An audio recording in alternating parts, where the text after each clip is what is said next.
Olá pessoal! No primeiro direto da semana, eu te convido para o Seminário de Combate à Desinformação promovido pela Ari Serra Gaúcha. Confere aí mais informações. O evento é aberto à comunidade e vai contar com painelistas do cartório eleitoral do município e integrantes da ARI.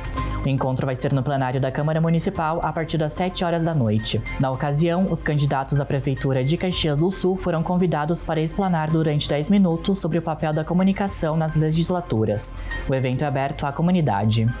E também destaco que Hip Hop Solidário da Zona Central ocorre neste sábado. O objetivo é fortalecer a representatividade feminina na cultura hip hop. A programação inclui batalha de all style, batalhas de MC e shows musicais. Durante o evento vai ter a arrecadação de alimentos não perecíveis, que vão ser destinados ao projeto Espaço Socioambiental Tia Dina. A edição inicia às 6 horas da noite no Centro de Cultura Ordovás. E antes de encerrar, a Universidade de Caxias do Sul vai promover a partir de amanhã um seminário de inovação, tecnologia e desenvolvimento social no campus sede da UX. O evento tem como tema a relevância das ciências exatas na prevenção, monitoramento e resposta a eventos climáticos extremos. O objetivo é promover debates e interação entre profissionais, acadêmicos e especialistas para a adoção de ações de sustentabilidade.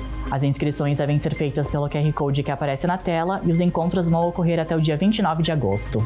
Então esse foi o direto desta segunda, eu te desejo um ótimo início de semana e até a próxima!